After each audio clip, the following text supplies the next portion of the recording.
On today's Tech Help for Churches, audio compression and file compression.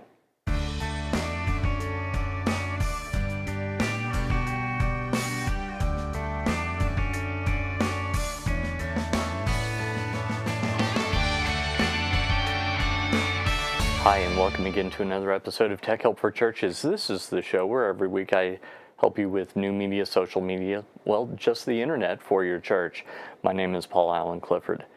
So, in a recent discussion that I was a part of, I saw someone notice something that I had taken for granted, that it never even occurred to me that people would get confused.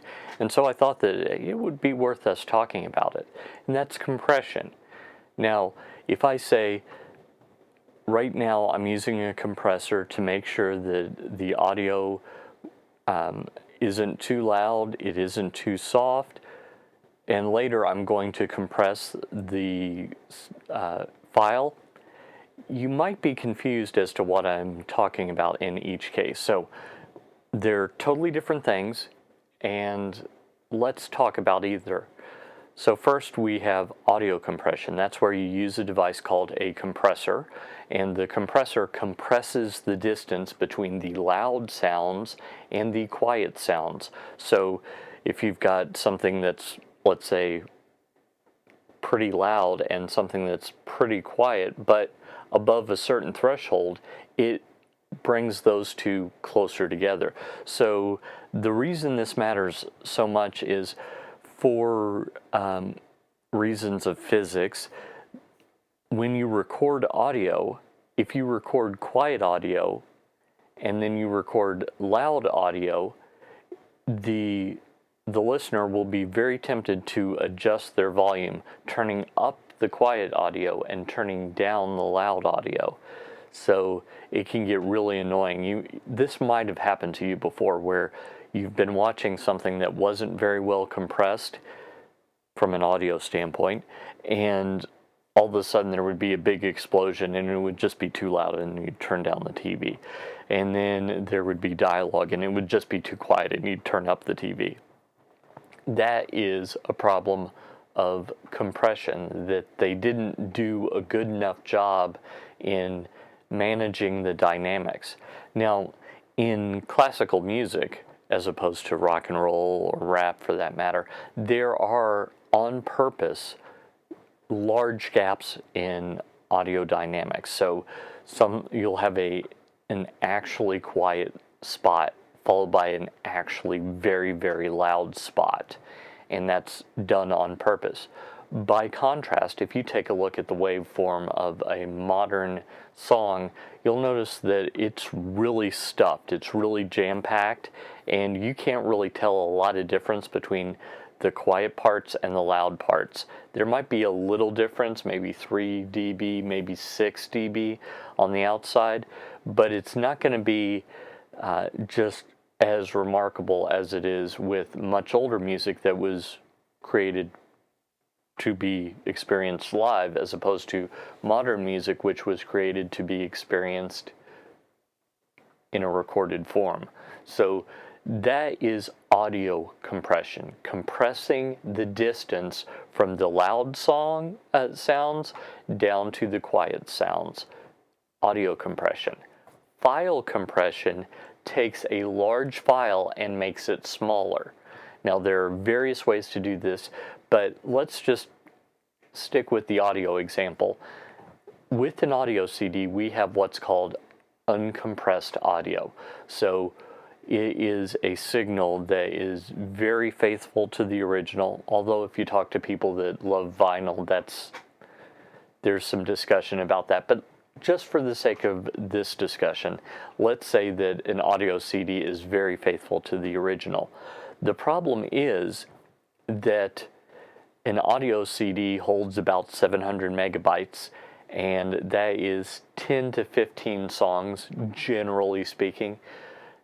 So that's pretty large. But you might notice that with the online music services, iTunes Music, for example, uses AAC, but generally speaking, the rest of them use MP3s. Well, MP3s are very compressed. And in this case, I'm not talking about the dynamic compression, the audio compression. I'm talking about file compression. So instead of it being, say, 55 megabytes, an MP3 will be 5 or 3. So it's a much smaller file. Now, there's some magic that goes into that. Part of it is the codec, the compression and decompression instructions that the computer uses. So with the appropriate codec, basically it can get rid of things that maybe your ear doesn't hear as well, and it just uses some math to take the same amount of information and scrunch it down. I say same amount of information, only it's not. If you've got a really discerning ear and you really know a piece of music, you can often, especially if it's overcompressed, you can hear the difference between an uncompressed, a CD quality signal, and an MP3. There will be, especially in the highs, sometimes there will be missing pieces. You might even hear some muddiness. So that's the difference. So when it comes to podcasting, you're generally going to use a compressed file format. Now, you'll notice that I'm talking to you. Since I'm talking to you, there's really not much in the spectrum. It's mostly in the center of the audio range that a human can hear. I don't have a super high voice, I don't have a super low voice, I have a mid-range voice.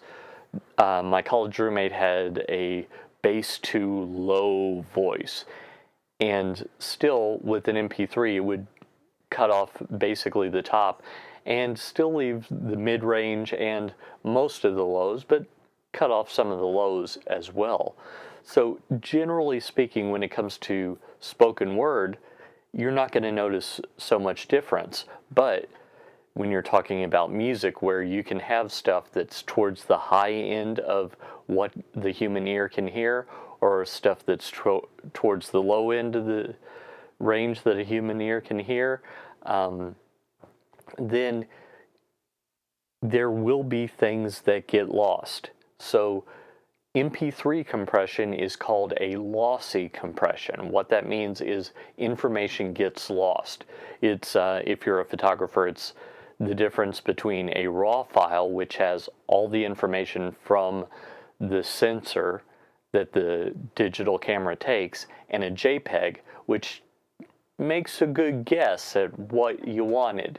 But if you need to tweak the dark levels, there may not be anything to tweak anymore on a JPEG, but on a RAW file, there is something to tweak. If something's too bright, there may not be anything to tweak in a JPEG file. I mean, there might be some, but not as much as in a RAW file. So a RAW file is much bigger, just like a WAV file or AIFF CD quality file is much larger than an MP3. So that is the difference. Compression, audio compression, compresses the distance between the loudest parts and the quietest parts. File compression takes a large file and makes it smaller, throwing away information that it thinks you don't need. And therefore, going from an MP3 back to a WAV, back to an MP3, after a few generations, it will be really noticeable. So this really matters. If you're editing your podcast, you want to keep it as a WAV or an AIFF file, depending on whether you're using a Mac or a PC. Macs tend to use AIFFs. You want to keep it as an uncompressed file format throughout the editing process, and only at the end compress it down to an MP3 so that it only gets rid of information one time, so that way you get the best audio quality and a small file all in one. Well, I hope that helped you. If it did, head over to my website, trinitydigitalmedia.com, join the email newsletter, leave a comment, or check out some of the stuff I've made for you in the store. Until next time, this is Paul Allen Clifford with trinitydigitalmedia.com. Go out and change eternity.